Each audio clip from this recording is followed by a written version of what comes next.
Three, two, one, and we're live once again here on HeroQuest Fans. Now, before we start with Space Crusade, which we are playing today, as I'm getting set up, there were some new developments in the world of HeroQuest fandom.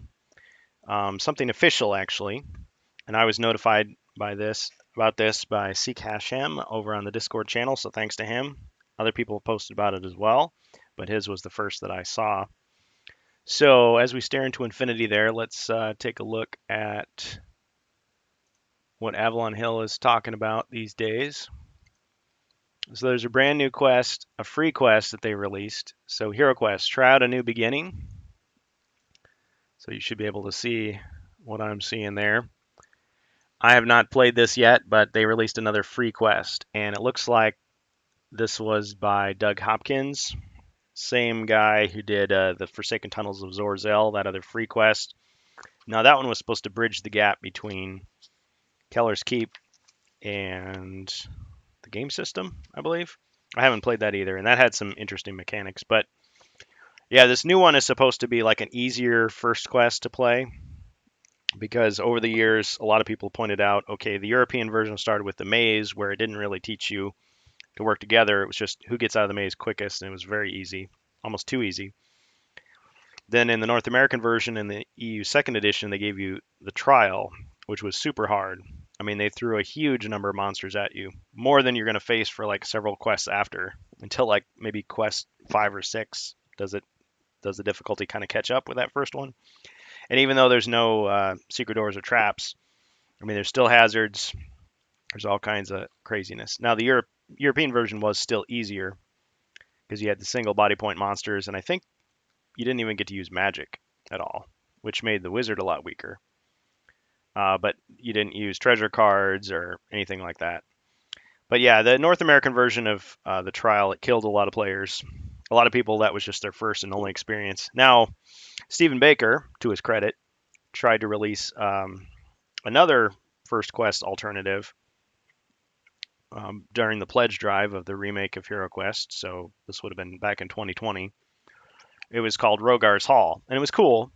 And he expressed that, they gave him the mentor figure. Of course, we always thought of him as Zargon, the evil Santa-looking wizard. But anyway, he's supposed to be mentor, the guy who sends you on your mission. Anyway, they give you a miniature of him as a bonus for pledging, and so it was like, oh, he wanted to make a quest for that character. Maybe he was assigned that task, perhaps.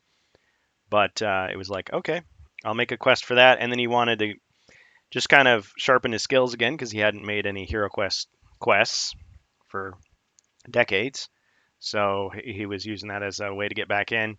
And then they specifically put in the notes there that the whole point was to kill you, to make a quest so hard that there was no way to win, so that you'd be patient and so you'd learn the value of defeat or something. So, but a lot of people, including myself, kind of disagreed with that idea. I mean, the game is for fun. Yeah, it's supposed to be challenging, but if you make it just so difficult that first time players are just going to get crushed, a lot of people, especially the target audience, kids, children age 9, 10, 11, because it says 14 and up, but just because of pointy swords, it hasn't been tested for full safety for children's toys. But yeah, it's 10, 11 years old. 9, 10, 11 is the target age range. I mean, those kids are going to get crushed. They're not going to want to play again. So a lot of people died playing the trial. That was bad enough, difficult enough. But then Rogar's Hall, way too hard. Now, this new quest, I counted up the monster body points, and it's like 26, whereas I think the trial was like 37. I want to say 30. It was 35 or 37. I'm kind of forgetting, but it was a lot. So yeah, this is easier. But I did notice that there are secret doors and traps. So okay, you learn how to navigate those. And I see that not only do they give you a gargoyle to fight, so spoilers here, but also a dread magic or chaos magic user boss, so an evil magician that you got to fight who has 4 body points. So I did notice though that again with the idea that okay, what they're saying is why don't you play this quest first, then play the trial, so you'll be ready. I see that you get at least 100 gold, which, if the wizard survives, you could buy him a staff. Also, you get bracers as a reward, which is armor that the wizard can use. It's like give him another defense, so boost up that wizard. So that's helpful. Plus, you also get one of the new artifacts, the Ring of Fortitude, which does come with the retail version, I believe. I believe it is in the package of the game system for the remake, and that basically makes your maximum body point go up by 1. So if you gave it to the wizard, he's got 5 instead of 4. So it's kind of like how the Talisman of Lore, when you wear it, it gives you 1. Your mind point maximum increases by 1. So here it's like your body point maximum increases by 1. So those the legacy, the classic Hero Quest. Now the thing you'll have to keep in mind is there is no Ring of Fortitude in the original game, the classic game from 1989-90. So you just have to write it on a piece of paper. So you've got the Ring of Fortitude. Any one hero can wear it. As long as you're wearing it, your maximum body points is increased by 1. So now the question is, if you're injured and you put it on, does it like give you 1? I mean, I guess that's up to Zargon, the game master, to decide. One thing I did notice, just skimming over the notes for the new quest, which they call a new beginning or the new beginning. Quest, kind of a quest 0, quest 1 kind of thing. They did clarify that yes, in between quests, you can visit the armory, which just means you can buy stuff with your gold. And you can exchange equipment, specifically that you don't want, for half price. So let's say you had broadsword, and I made a mistake in the last video when I forgot how much a broadsword actually costs. Because how often do you buy a broadsword in Hero Quest? I mean, usually you start with it, right? So really what it is your broadsword costs 250 gold normally, right? So if you, let me check the stream here.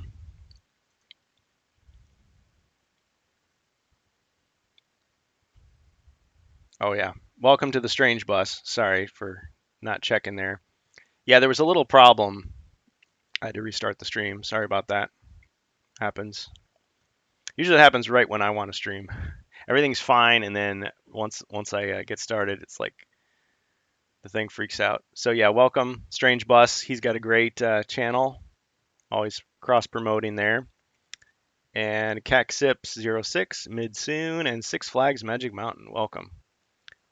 Welcome, everybody. Oh, yeah. So we're talking about Hero Quest, even though, see, it's like on a Hero Quest day, I play Space Crusade, and on a Space Crusade day, I play Hero Quest. So sorry about that.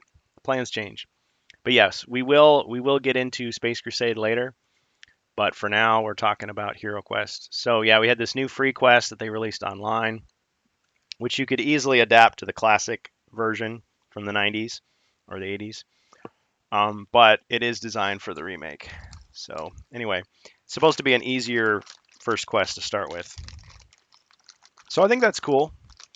But if you survive it, you will have a lot of stuff to give to the wizard. And just imagine that if you get the Ring of Fortitude, just write maximum body point increased by 1. It's pretty easy to remember. And bracers were a piece of armor that was in the European version originally. The idea was, okay, the wizard can't wear armor, meaning he can't wear plate armor or chainmail or helmet, or he can't carry a shield, but he can get a cloak, which is just a really expensive version. So it's kind of like he gets the same armor, he just has to pay through the nose for it. He has to pay extra for his armor. So you can get a cloak, which in the North American version, they made it the wizard's cloak. So it's actually an artifact, so it's free. So as long as he can find it, he can get an extra defend die. And then that was pretty much his only armor. Now in the European version, he had the cloak, of course, which you could buy. I think it was like 350 gold. And then there was bracers. So bracers and cloak. Now there was a loophole in the European version where if you find Borin's armor, he could wear it. It doesn't say the wizard can't. Now in the North American version, he can't. He cannot wear Borin's armor specifically. So if he gets the bracers right away, he's up to 3 defense instead of just 2. So that is a big help because the wizard's great. The wizard's awesome. He's got all these spells, but he's pretty weak, and there's going to be a lot of combat. So yeah, typically how people play the wizard is they hang back, play very conservatively, let everybody else do the fighting, and then he'll just step in and throw a spell at somebody. Because he's got his up to 3 attack spells: the genie, Fire of Wrath, Ball of Flame, and then he's got the he'll have one of the healing spells. I mean, because usually everybody knows how to make a PDF these days with the 2 pages, and they do clarify that you can sell the stuff back, which is nice. I mean, we always knew you could do that, but it's never officially stated in the rules until you get to the Barbarian Quest Pack and the Elf Quest Pack. And yes, this is the next topic to cover. So you can go download the quest, give them feedback. Usually we find a couple errors, a couple typos in there, and people tell Avalon Hill the issue. So yeah, there's our title graphic. So spoilerific spoilers, online quest 0. So yeah, Doug Hopkins, who did Forsaken Tunnels of Zorazel, did this. And they do clarify again, you can pass items. So if you've got a potion, artifact, weapon, or any other item, you can give it to another hero, only if the 2 heroes are adjacent squares and neither hero is adjacent to a monster. Players may also freely trade items before and after any quest. Now, they do not say, although in the rules, the official rules, they do say when it's your turn, you can pass an item. When we were kids, we kind of forgot about that. And so, like, if 2 heroes met up, it would just be like, hey, I'll give you this, you give me that. And we would just trade back and forth until we were ready to go. But in truth, what it's supposed to be is it's your turn, you get to pass. If it's not your turn, you can only accept the item. I guess one cheat that people did was they would have 4 heroes, and then one guy would buy the crossbow. He would shoot the crossbow, pass it to the other guy. The other guy would use it. I guess you could still do that. It's his turn. He shoots the crossbow. He passes it to the next guy. Then, so you only had to buy one. Of course, now if you forget. But it also seems to be that you can only pass 1 potion. Now, Shadzar, who helped us set up our Discord, kudos to him. He has a channel where he talks about D&D a lot, and people kind of get into fights with him as far as like what's the politics of Dungeons and Dragons and all that. I'm not a D&D fan, really. I'm not a D&D player. I don't get into all that discussion. That's their in-house fight, really. But he did make a good point in a recent video, which I totally agree with, which is with all of these games, all these board games, since it is up to the game master, the dungeon master, whatever, to decide like how you're going to play, and everybody has house rules. Just about everybody you can think of has a house rule of some kind. Well, there's people that argue and say, oh, stream died again. Welcome, Striker667. Yeah, how are we now?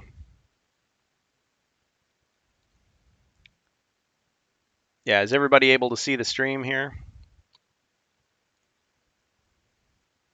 Yeah, sorry about the issues today. I'm not sure what's going on. Better? Okay.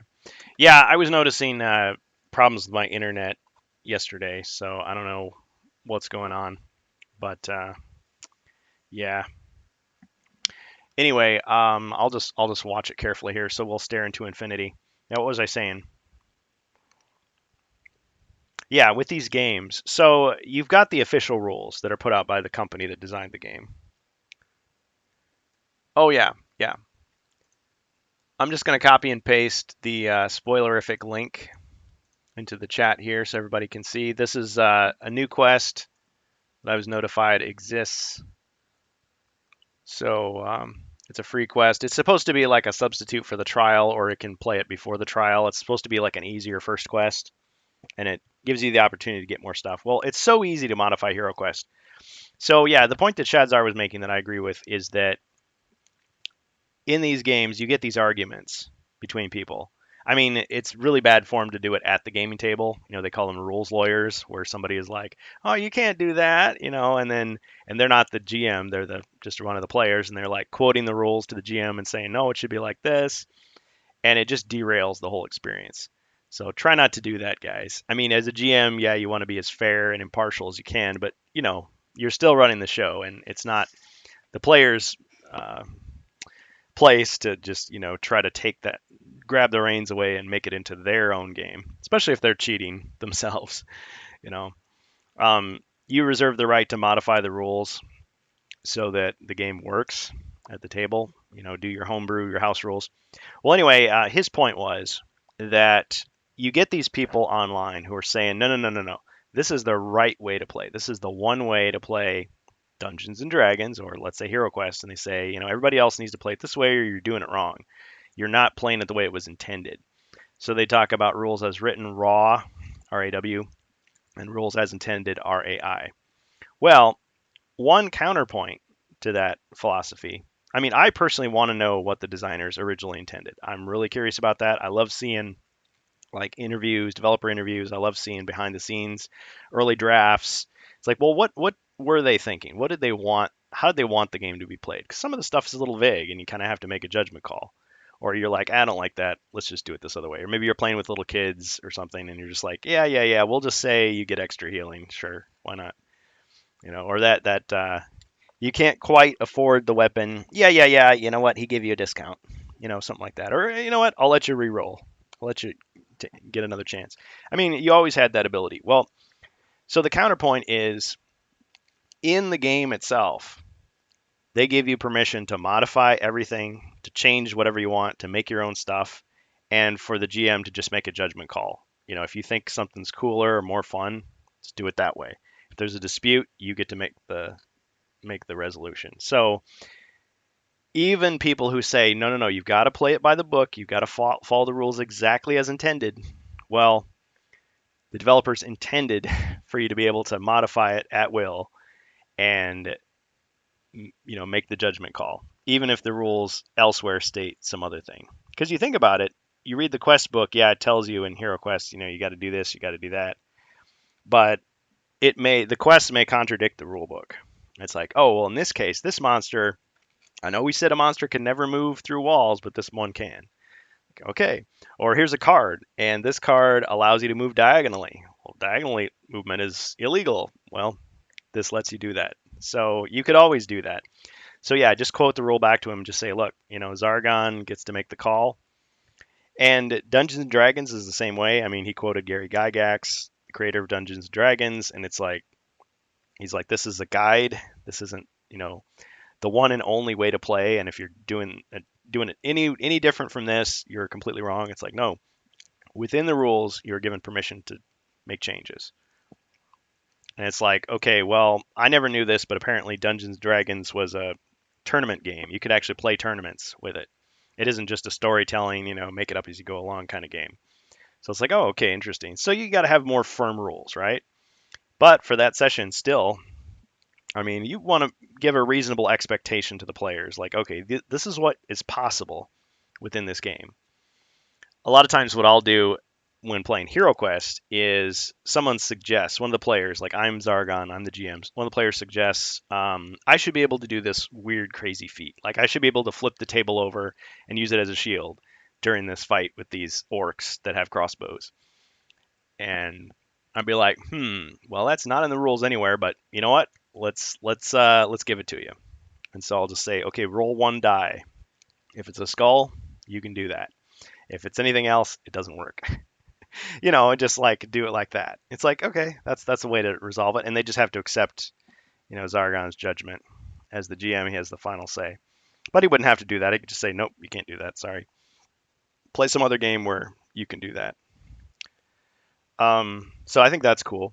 Another thing is, if you look at, and I am a complete noob when it comes to Warhammer Fantasy or Warhammer 40K.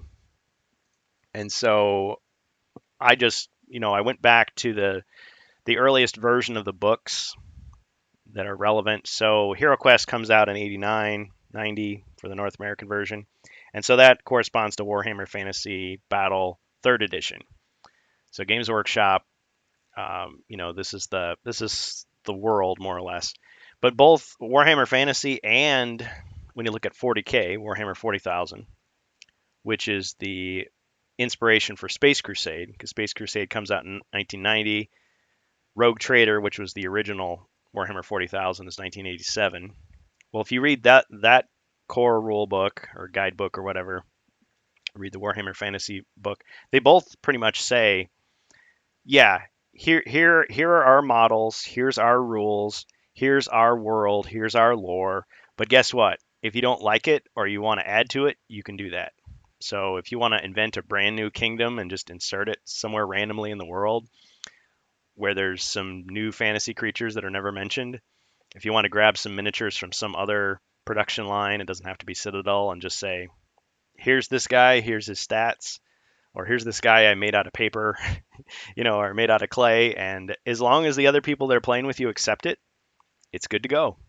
Same thing with 40K. It's like, hey, it's a big universe. Yeah, you're out in space, and you've got the Imperium and all this stuff, but you can make up your own planet, make up its own culture, its own races and technology. We're not going to stop you, and as long as the people that are playing accept it, it's good. Now you look at Warhammer Fantasy and Warhammer 40,000 and think about it. These are war games. So usually you've got two people. They each have a big army, and okay, each of the soldiers are worth a certain number of points and all this sort of thing. So yeah, it's more of a tournament type of game, and so they have to agree beforehand. Like, I accept that you get to use these characters. Oh, you've got Imperial Stormtroopers, and they have these abilities. Okay, if it's good, then it's good, and they can't complain later and say, well, that's cheating. It's like, no, you agreed to it. So they don't have to be official Games Workshop miniatures. So I like that. And it's funny because if you read Rogue Trader specifically, they even say, oh, you can just use trash or found objects to make terrain. And oh, you want to build a tank for your Space Marines? Guess what? Just take a shampoo bottle and glue some cardboard to it. It's like, really? Nowadays, you never hear that. It'd be just like, no, no, no. You got to go to your Games Workshop store, and you've got to buy the official, tank model, and you've got to paint it, with these specific colors. It's like, no, you can do whatever you want. You can just take an old, deodorant tube and say, yep, this is a hover tank. This is a landing craft. This is a bunker. This is a turret gun or something.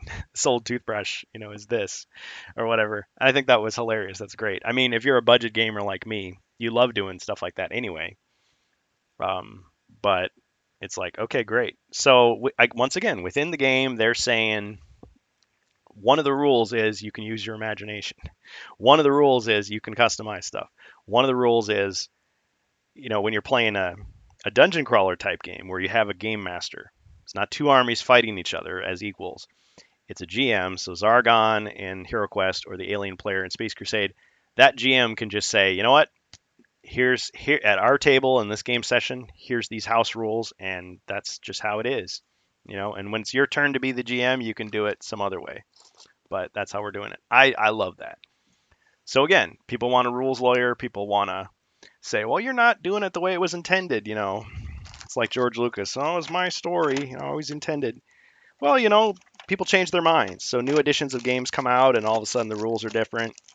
All of a sudden, oh, well, I know these aliens were evil. Well, now they're good. Or, I know that you had this ability, but you don't have it anymore. You change all kinds of stuff.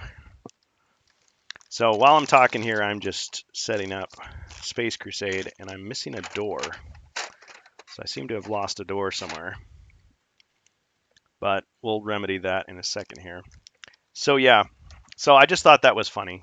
Um, so with these quests that they're releasing, these extra heroes and things, Avalon Hill, Hasbro is doing, you use what you want to use in the game. If it's more fun, if it's more balanced, if it's cooler, just go ahead and do it. That's what it is. As long as the people that are playing agree. And really, these are nostalgic games. So it's usually going to be like a parent who played the game back in the day, and then now they're introducing it to their grandkids or their kids or their nieces and nephews and that sort of thing. Because I sometimes talk about how, oh, we played it wrong when I was a kid. Well, technically it wasn't wrong. It's just that we didn't understand how the rules were intended to work. But the fact that we changed the rules to, make it more understandable to ourselves or easier, that was perfectly fine. That's part of the game. All right. So anyway, little mini rant there. Yeah. So welcome everybody. So I like the fact that they talk about the selling of items because that's something that we pretty much knew. And the Frozen Horror. Oh yeah, that's the next thing. The Frozen Horror, the Barbarian Quest pack, came out in 1992. Very few people actually got a chance to buy it back in the day. A lot of people sent their money in, because you would order it because it wouldn't be in the store most of the time. Some people say they got it in stores, but I think it was in and out pretty quick. So, and you didn't have as much scalping as you do now with games, which is another rant. But yeah, people would order it, and then they got a letter back from Milton Bradley, which has always been part of Hasbro through that period. They would just say, "Sorry, this is no longer being made. We don't have supplies." And I heard stories about, yeah, they just threw the stuff in the wood chipper. They just destroyed it because it wasn't selling, and they were ending the franchise, and that was it. So the fact that it's being remade and supposedly coming out third quarter of this year, um, Avalon Hill has not confirmed that, but a lot of these Swedish websites were saying, "Yep, it's coming out quarter three, 2022. It's going to be $50. I mean, probably plus $30 shipping, but still." I think as long as that's a retail release, it'll be a big hit. But the question is, are people still going to like it after they actually play it? Because again, the nostalgia is about, oh, cool, this is something I want to buy. This is something I always heard about. Look at these cool miniatures. But when you open the box and play it, there's a lot of gameplay issues. And it's really not as fun as Keller's Keep, Return of the Witch Lord, or the game system. People are not nostalgic about it. They're going to be a little stricter.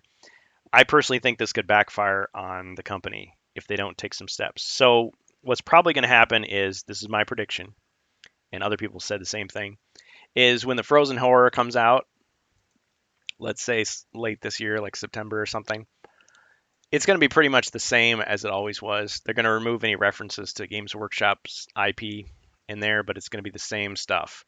It's going to be super hard. It's going to destroy people. People are going to be mad. They're going to be like, why is this so broken? And the hardcore people are going to go online and be like, what's wrong? They're going to complain. And then fans like me, people like Yield In, maybe some people in the Facebook group. Of course, the Facebook group is so hard because you post something and it just gets pushed off the page like within minutes.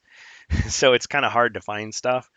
I like it better when you've got a forum or a website or blog or something, and you can actually go through and be like, okay, here's all the mods we've collected, here's the house rules we've collected, here's the commentary, here's the reviews. It's much easier to find stuff rather than just like Twitter where you just throw it out there and it just kind of disappears into the void, for the most part.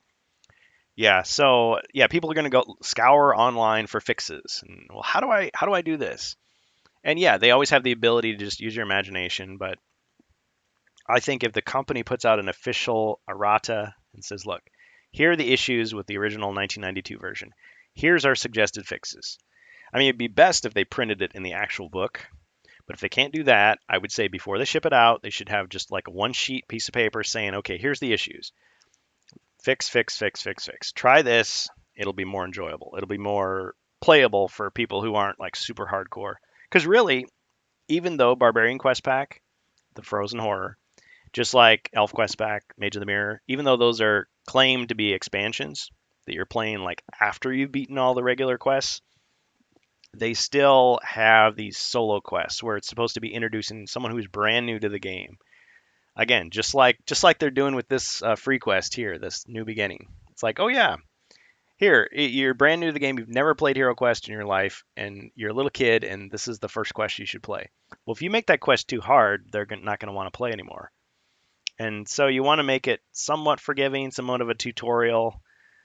And so the solo quests included in those expansions were just devastating. They were just I mean, you thought the trial was hard. These were ridiculous. So I'm going to quickly go over these, and this will be the last major discussion for Hero Quest for now, and then we're going to go in. Yeah, no, Sika Shem, welcome. Um, I just feel like a broken record. Yeah, I'm just going to repeat myself endlessly. No, but I do have some new things to say this time. So fair criticism. I'm going to go in and talk about. So the last time I talked about the fixes for the Frozen Horror, and you can see all this on Yield In. So I just quote myself here, talk about everything. Quick fixes. You can read all that yourself. So I'm just going to quickly run through this list, and I'm going to go right to the Mage of the Mirror, which they have not announced for release, but I'm almost 100% sure that yeah, they'll probably release something brand new in between the Frozen Horror and then the next one, but the next one will probably be the Elf Quest pack. It's just natural. So for the Barbarian Quest pack, okay, discount for mercenary retention. So only 10 gold to hire them between quests would be a great fix. Allow it so that if you get caught in the Yeti hug, roll 2 combat dice, and for each white shield, like if you get one white shield, you avoid damage. 2 white shields, you escape. It only does 1 body point of damage per round. If someone attacks the Yeti still gets to defend, but with 1 less. Next one, if you go into shock, as long as you can raise your mind points above 0, you're out of shock. You're not in this state anymore. Trap treasure chest in Quest 2 should just be orange. There should be a trap on the chest itself. Get rid of the circle of spears around it. It's just silly. Doesn't make any sense. In Quest 5, they should make the empty treasure chest, or I'm sorry, Quest 2, empty treasure chest ought to contain potion of healing or something like that.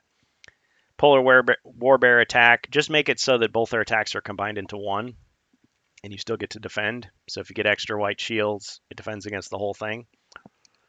Allow mercenaries to be found as prisoners that can help you out. So in Quest 1, for example, the crossbowman, instead of him giving you his weapon and running away, he would just fight by your side. Makes sense. Armband of Ice should be a reward for completing Quest 3, because normally that artifact is never used. Unmarked chest in Quest 9 ought to be something good, like the Elixir of Life. Proposed rule, blind trap jumping. So you can just say, I'm jumping this square, roll a die. If it's a skull, you fall into the square. If it's anything else, you jump over it. So that way you can jump over traps that are on the other side of the door, which you normally can't search for. Ice gremlins can steal your stuff, but it should always be made clear that whenever you find one of those special tiles where all the stuff is hidden, everything that was stolen previously in the campaign is now present there, that you can get it. You can get it back. Okay, now let's go to Mage of the Mirror. So this is the new list. So now I'm not just repeating myself. So let me just check the chat here, see if anybody had any rejoinders. Yeah, there is a lot going on here. Absolutely. And I'm trying to cover it in a way that's understandable to HeroQuest fans, but yeah, some of it you may have to kind of catch up if you're like, what's this HeroQuest thing? So Mage of the Mirror has a lot of the same issues that the Barbarian Quest pack has. Again, this was intended to be like a special quest pack for the elf. You start out, there's 3 quests to train you by yourself, and then the rest of the quest is, or the rest of the campaign, so quests 4 through 10, you have the 4 heroes. So it's like the elf is supposed to build up his gear and then join the other heroes who are the seasoned veterans and then play through. And then the last 2 quests are like a 2-parter. So you don't get to heal in between, you don't get to buy stuff, so it's just really a gauntlet. It's really challenging. It's like the Barbarian Quest pack is the hardest official quest pack that they've ever released officially. So you combine all the other ones, just doesn't hold a candle. The Elf Quest pack is very challenging as well, but it's not quite as difficult as the Barbarian Quest pack. So anyway, for the proposed fixes, if they're going to release the Elf Quest pack in the remake form, they should once again apply the same fix I just said for the shock state, like when you go into shock.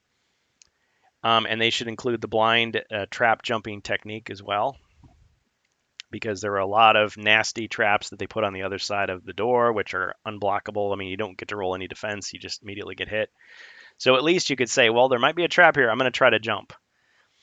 Because one thing I noticed is they put 2 traps right next to each other. So a lot of times you'll successfully jump the first one, but you get hit by the second one. But, still it's a chance. I mean, the first trap might be worse than the second one. So maybe you fall into the less damaging trap, depending on what direction you're moving. So in addition to those, I would say implement mercenaries or men-at-arms. And I'm not repeating myself here because in Mage of the Mirror, there are no mercenaries.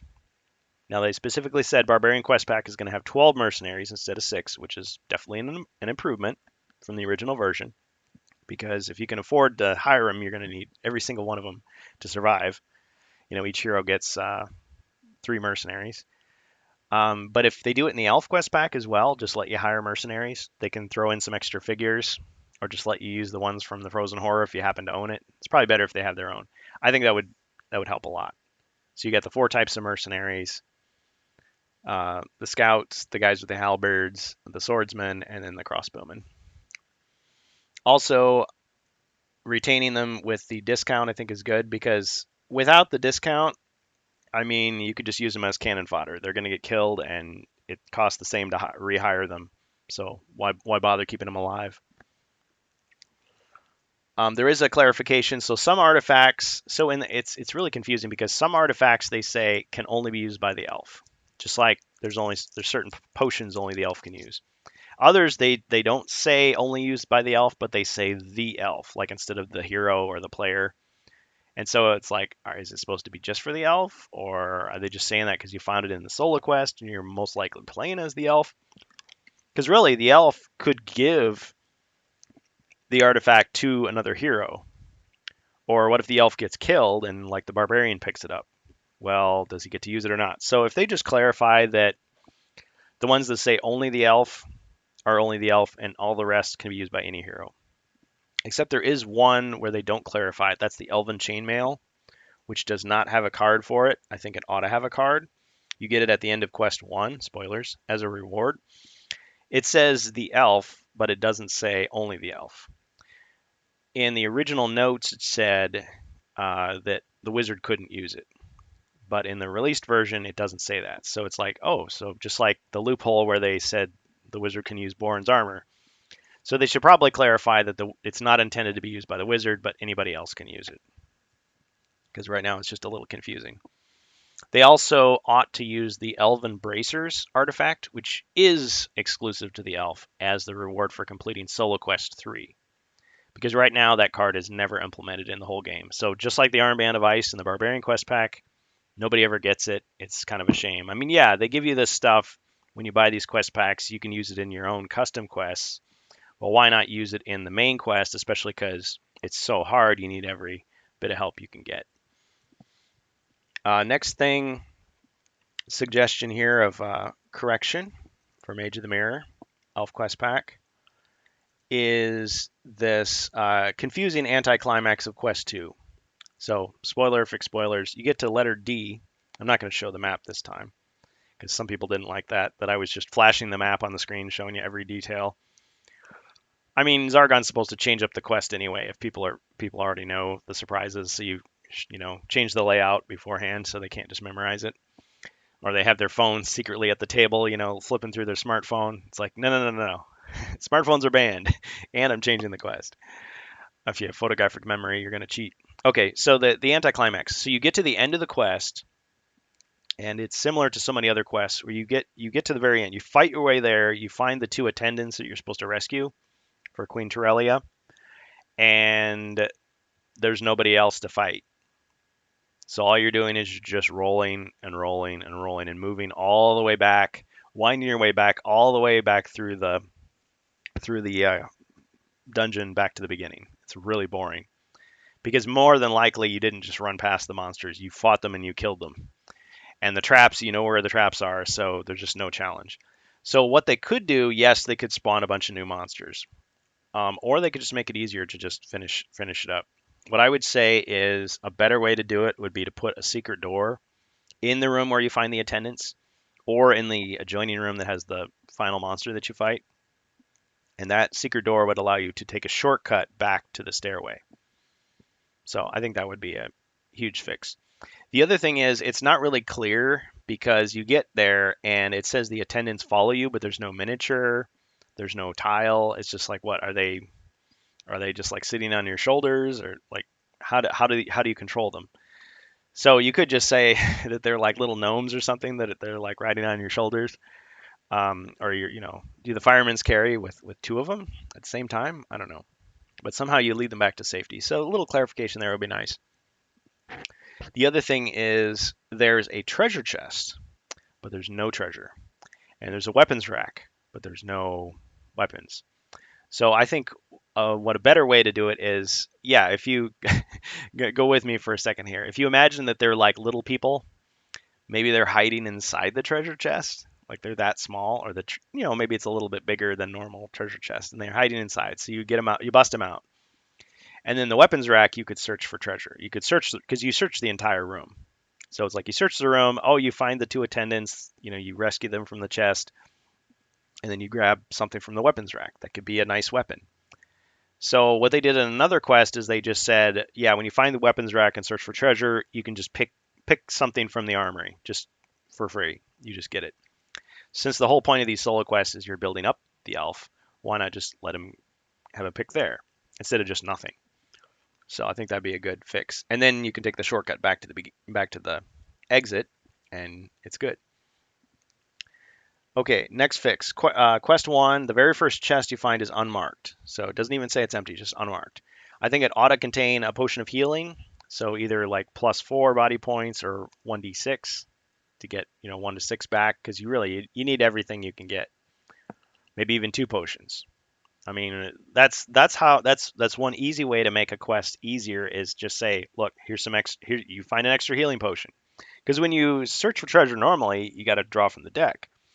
It might be a potion of healing, it might be a trap, it might be a or hazard rather, it might be a wandering monster. You might not get anything good. Or you might get some gold, which is, helpful if you survive the quest. You can buy stuff, but you need that healing now. So I'd say go for it. Because the other thing to keep in mind is in a solo quest, there's only one hero, right? So each room can only be searched for treasure once. In a normal game, you got 4 heroes. Each of them can search each room once. So that's 4 searches per room. If there's something in the notes, the first guy gets it, but the second, the third, and the fourth guy just get a card. And yes, you can use card counting techniques. So once you go through the deck, once you know all the good ones are gone, you just stop searching unless you see a treasure chest. But we hate those unmarked chests. They're just so annoying. And yeah, Zargon can be like, yeah, there's a potion of healing in there. But the map doesn't say anything by default. So that was an oversight. All right, Quest 4 has an empty room just north of where the group starts, and you're very likely to face an extreme battle with 20 body points worth of monsters right away, forcing them to probably use up all their healing spells. I think you fight 2 ogres. Each one of them has 10 body points. And think about it. I mean, a hard monster has like 3 or 4, and these guys have 10 each. And you fight 2 of them at once.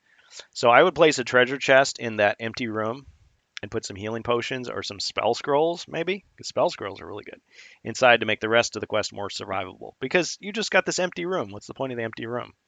You fight, it's like a video game. You fight a huge battle, and so when you fight the huge battle, you're either going to get some good pickups right before the battle or right after the battle. But here it's just nothing. It's just you just jump in and there's this huge battle and there's a big empty room. It's like what a tease. So I think that could have been better. Then you've got a weapons rack. And I hate it when you find a weapons rack and it's just a piece of ordinary furniture. It's not, or it says, well, they're all broken and rusted and you can't be used.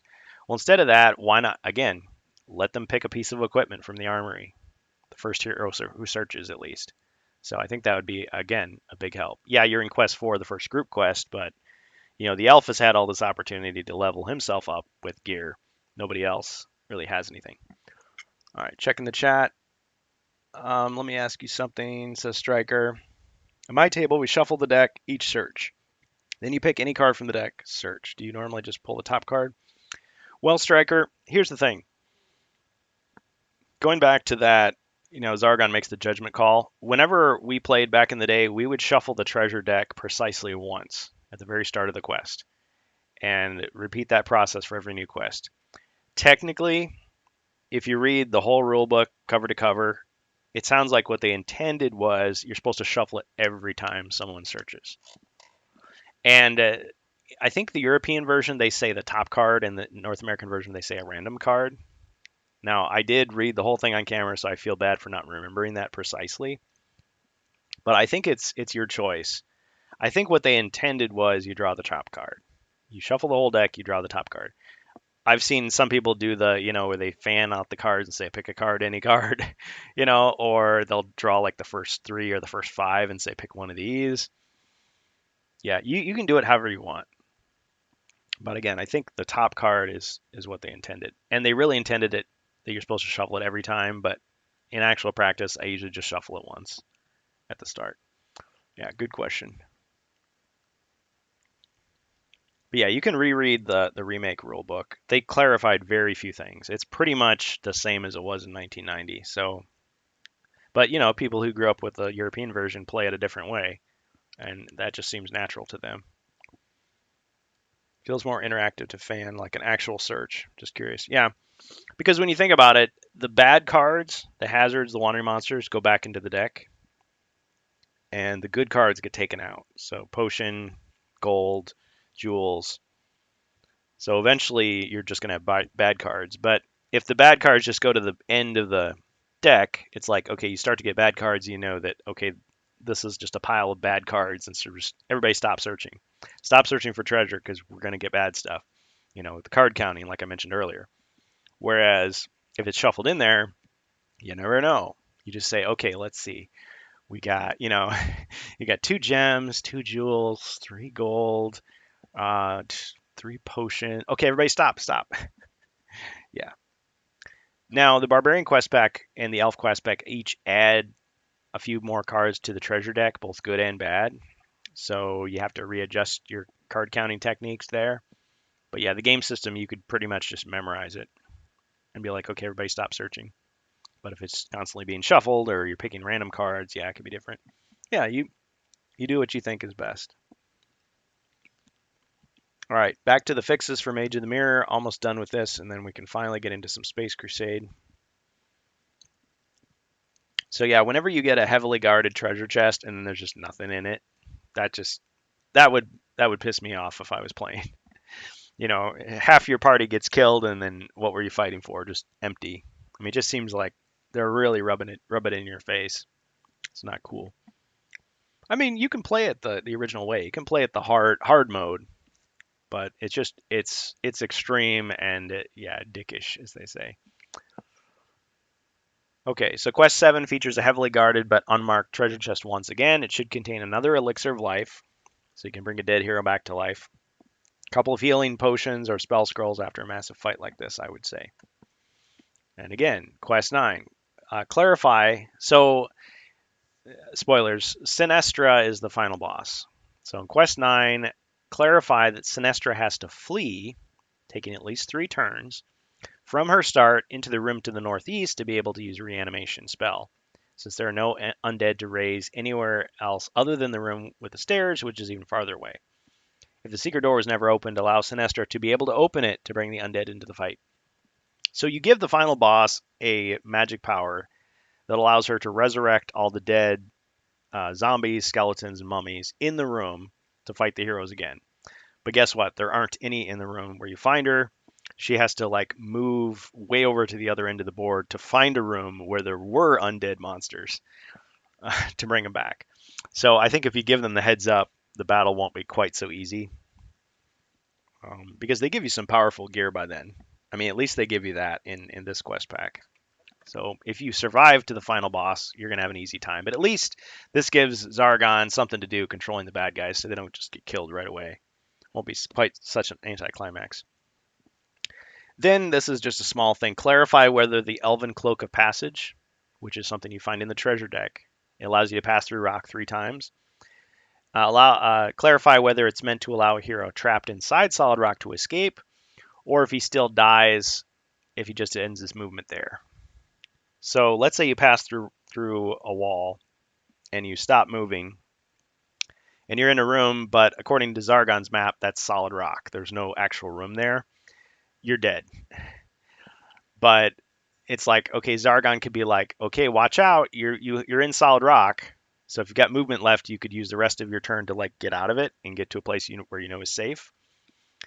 Now, I've heard that I haven't used the HeroQuest companion app in quite a while, but the companion app that Avalon Hill put out for smart devices, mobile devices, and that apparently if you move into solid rock, you just instantly die. Your hero just instantly is killed. And it's like, that's not how it was supposed to be. It's supposed to be you walk in there, but if you stay there, then you die. Like you're trapped forever.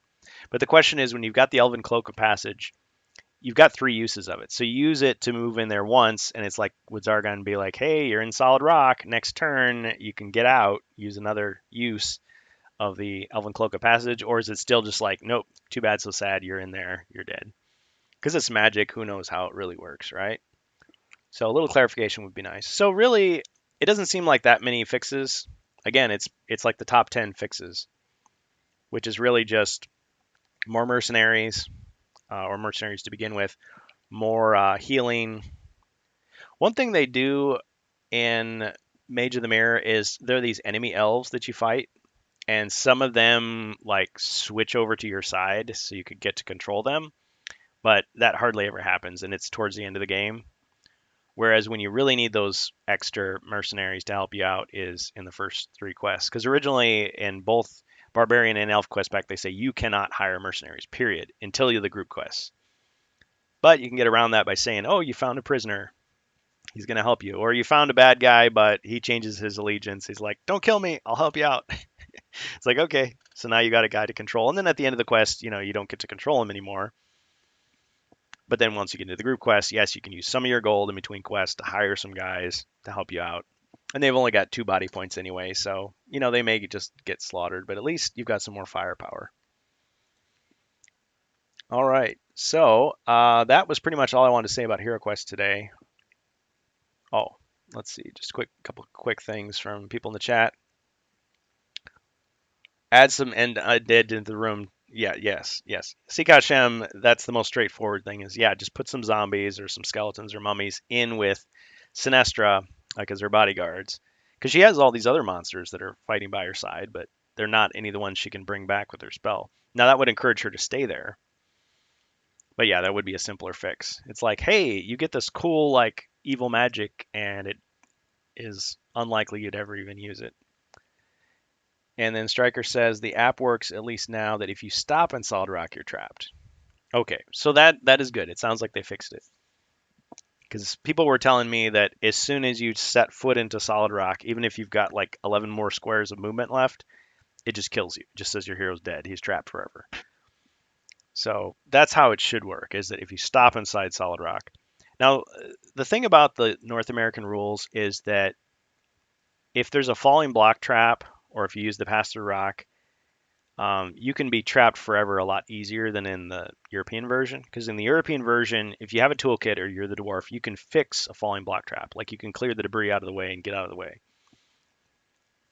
But the way to get around you just randomly got trapped in a room for no reason, and it's kind of a cheap way to kill a hero, is that as soon as you step into the room and you're going to be trapped, it's like Zargon can tell you, hey, it's a dead end. Because you can see in all directions. You can see the fact that there's a wall there, there's nothing else, or you see the fact there's stone all around you. So if you have some movement left, even if it's just one square, you can backtrack and move out of there. Because yes, in the European rules, you are not allowed to backtrack. Like you couldn't touch the same square twice in your movement. So if you stepped into a room, you couldn't be like, oh, there's a bunch of monsters here, I'm out of here, and move back. In the North American version, you can. And again, it's one of those, Zargon makes the final call. But the way it was intended to be played is that, yeah, you'd step into the room, you'd see there's nothing here, and this thing is going to fall on my head and trap me. So I back out. So if Zargon just gives a friendly reminder, like, hey, if you move forward, this is the dead end. You sure you want to move forward? you know. So I think that's a good thing to do. And that would solve a lot of the problems rather than saying, oh, I'm trapped forever. It sucks. I mean, yeah, you could just say, oh, you search for treasure. Oh, look at that. You found the Elven Cloak of Passage. Now you can pass through the wall and rejoin the heroes. Because you might not even be dead. You might just be in the room and you can't do anything. So for the rest of the game, you're trapped. So that kid is going to be devastated because it's still a kid's game, still a family game. All right. So with all that out of the way, we are going to finally move into talking about and playing Space Crusade. So welcome to all our viewers. Now, I just need to take a quick break. Just give me a couple of minutes. I'm going to stop the stream and restart it, and then we're going to play some Space Crusade. So I will be back. Just give me like a couple minutes here, and we will restart. So thanks everybody for joining us here on HeroQuest Fans. There's a preview of things to come. So for the next hour or two, we're going to be playing Space Crusade. All right, see you soon.